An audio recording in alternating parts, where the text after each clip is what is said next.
Hello what's up everybody, my name is Nick and welcome back to my YouTube channel let me flow. Guys, आज के इस video का हमारा पहला एक वर्ड है डेफिसिट। ये एक नाउन है। इसका मतलब होता है किसी चीज का घाटा बोल सकते हो। घाटा मतलब किसी चीज में कमी बोल सकते हो, या फिर किसी चीज में जितनी जरूरत है उसमें कमी आ जाती है तो उस टाइम हमें घाटा हो जाता है। तो उस कमी को या फिर उस घाटे को डेफिसिट बोला जा सकता है। अब ये जो घाटा है वो आर्थिक तौर पर भी हो सकता है, या फिर कोई पर्सनली घाटा है उस टाइम पर भी इसका यूज किया जा सकता है। अब जैसे जो मेरे फालतू के खर्चे होते हैं उसकी वजह से मेरे महीने का जो बजट है वो कभी कभी गड़बड़ा जाता है, या फिर मेरे महीने के बजट में कमी आ जाती है, या फिर कुछ घाटा हो जाता है तो उस घाटे को डेफिसिट बोला जा सकता है। तो इसके सिनोनिम्स यही हो गए, शॉर्टफॉल हो गया, इनसफिशियंसी हो गया, लैक हो गया, या फिर डेफिशिएंसी बोल सकते हैं आप। एग्जांपल्स आप देख सकते हैं।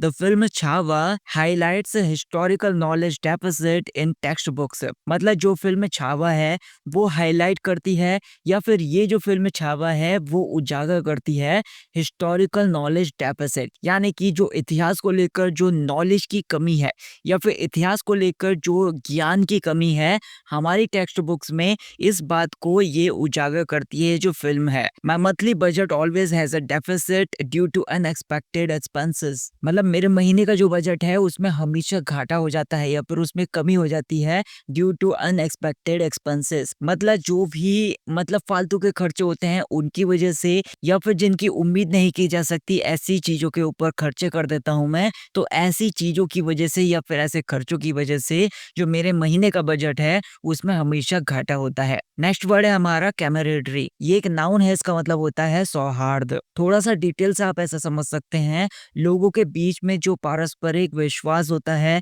या फिर जो दोस्ती होती है, ऐसे रिश्ते को कैमरेडरी बोला जा सकता है, या फिर ऐसी कोई सिचुएशन है उसको कैमरेडरी बोला जा सकता है। मतलब वो जो रिश्ता है वो विश्वास के ऊपर टिका हुआ है, या फिर दोस्ती के ऊपर टिका हुआ है, या फिर सहयोग के ऊपर टिका हुआ है, तो ऐसे रिश्ते को आप कैमरेडरी बोल सकते हैं। अब जैसे जो क्रिकेट टीम होती है वो मैदान में तो उतर जाती है मैच खेलने के लिए, लेकिन उन प्लेयर्स के बीच में विश्वास होता है, सहयोग होता है, या फिर वो दोस्ती होती है, उस चीज की वजह से वो मैच जीत पाते हैं, तो उसको कैमरेडरी बोला जा सकता है। तो यहाँ पर सिनोनिम्स इसके यही हो गए, फ्रेंडशिप हो गया, कंपेनियनशिप हो गया, फेलोशिप हो गया।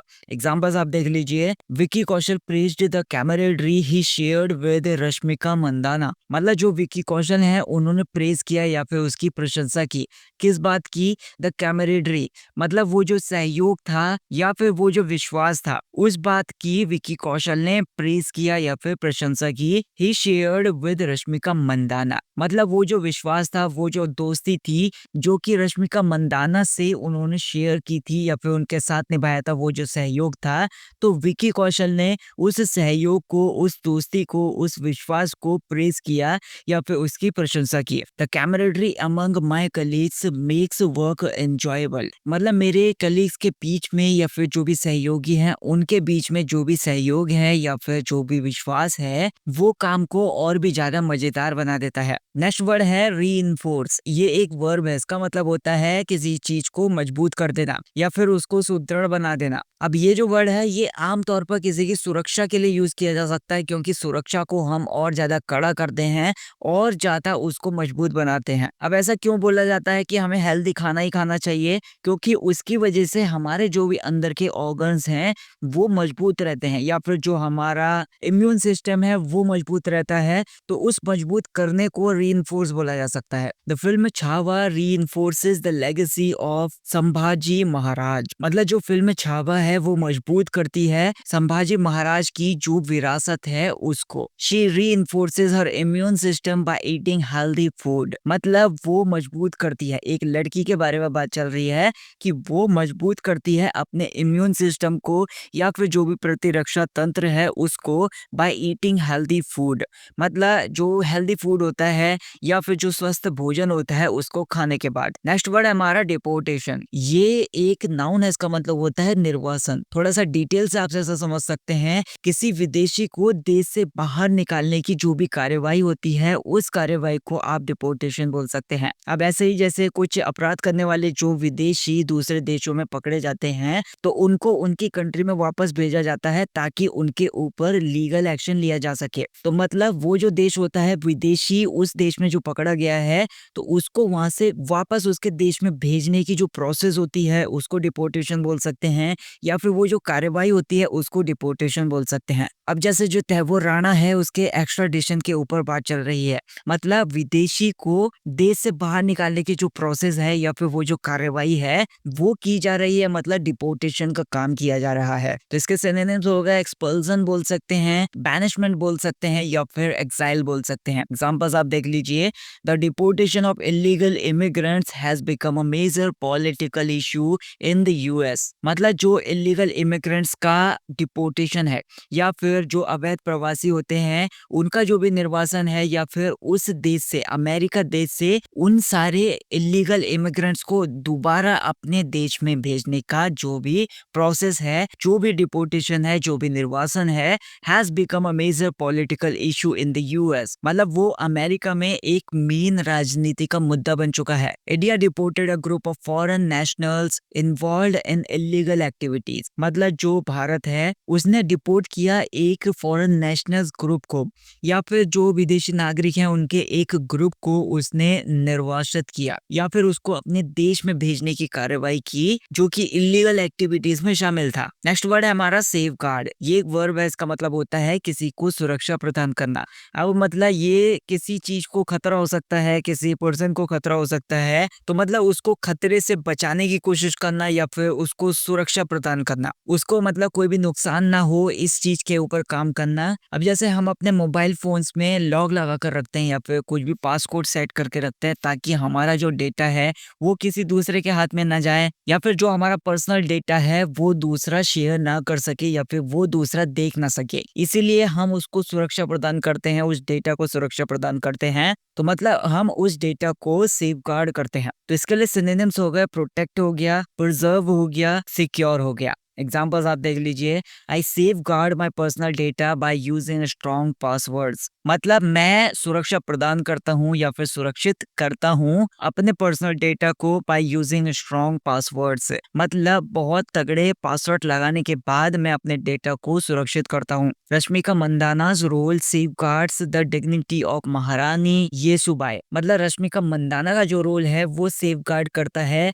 या फिर वो जो रोल है, वो जो भूमिका है वो सुरक्षित करता है the dignity of Maharani Yesubai. मतलब जो महारानी येसुबाई हैं उनकी गरिमा को, उनकी डिग्निटी को, उनके यश को सुरक्षित रखता है वो। नेक्स्ट हमारी एक इडियम है फाइंड वंस कॉलिंग। इसका मतलब होता है कि अपने लक्ष्य को खोजना या फिर अपने लक्ष्य को खोजने की कोशिश करना। कोई भी ऐसी मोटिवेशन वाला काम है या फिर कोई प्रेरणा है उसको खोजना, मतलब ऐसे काम को खोजने की कोशिश करना जो इंसान वो बहुत ही सच्चे मन से करता है या फिर उसको करने में उसको मजा आता है। जैसे जब हम छोटे होते हैं तो हमारा ध्यान इधर भी चला जाता है, उधर भी चला जाता है, उधर भी चला जाता है, चारों दिशाओं में चला जाता है। मतलब जब हम छोटे होते हैं अपने टारगेट सेट करते हैं कि हमें डॉक्टर बनना है या फिर लॉयर बनना है या फिर इंजीनियर बनना है या फिर कुछ भी बनना है, तो उस टाइम पर हम उसको सेट करते हैं, गोल को सेट करते हैं। लेकिन जैसे हम बड़े होते चले जाते हैं तो हमारा जो गोल है वो चेंज होता चला जाता है। तो मतलब जो हमारा रियल गोल है वो हमें बाद में पता चलता है। तो उस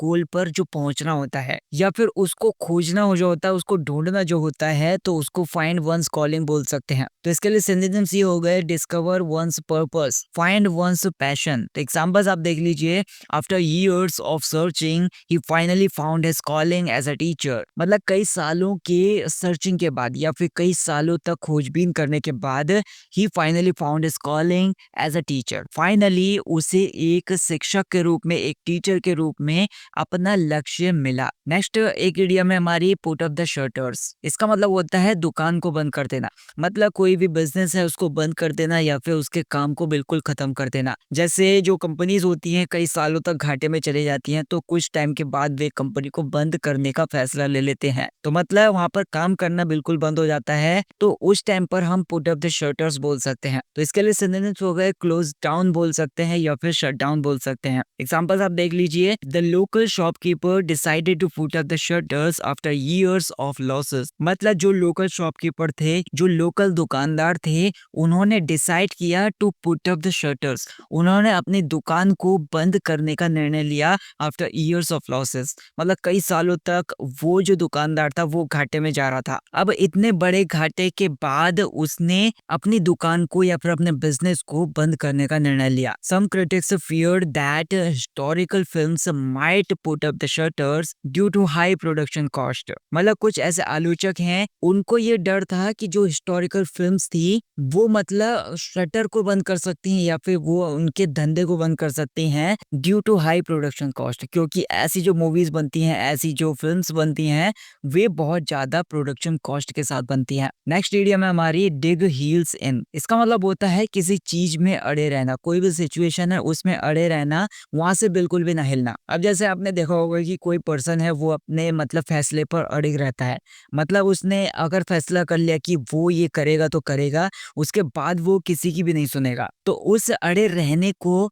एक ही जगह पर बने रहने को डिग हील्स इन बोल सकते हैं। अब जैसे जो फिटनेस फ्रीक होते हैं वो अपनी हेल्थ के ऊपर बहुत ज्यादा ध्यान देते हैं, वे मतलब अपनी डाइट के ऊपर बहुत ज्यादा सख्त रहते हैं या फिर बिल्कुल अड़े रहते हैं, अड़िग रहते हैं कि उन्होंने मतलब डिसाइड किया हुआ होता है कि वो बिल्कुल हेल्दी ही खाएंगे, अनहेल्दी बिल्कुल भी नहीं खाएंगे। तो अपनी डाइट्स के ऊपर वे अड़े रहते हैं। तो इस टाइम पर इसका यूज किया जा सकता है। तो सिनोनिम्स इसके यही हो गए, स्टैंड फर्म बोल सकते हैं, रिफ्यूज टू बज बोल सकते हैं। एग्जांपल्स आप देख लीजिए, she digs her heels in when it comes to eating healthy food. मतलब यहाँ पर किसी लड़की के बारे में बात चल रही है कि वो मतलब अड़ी रहती है, बिल्कुल अड़िग रहती है, अपने शब्दों पर कायम रहती है when it comes to eating healthy food. मतलब जब भी बात आती है हेल्दी फूड खाने की या फिर स्वस्थ भोजन खाने की, जब भी बात आती है तो वो हमेशा अड़े रहती है, उसने हमेशा स्वस्थ भोजन ही खाना है, बिल्कुल हेल्दी फूड ही खाना है। So that's it for this video. I hope आपको वीडियो पसंद आई होगी। आपके डाउट्स मुझे कमेंट सेक्शन में बताइए। वीडियो को लाइक कर देना, चैनल को सब्सक्राइब कर देना। Thank you so much for watching this video.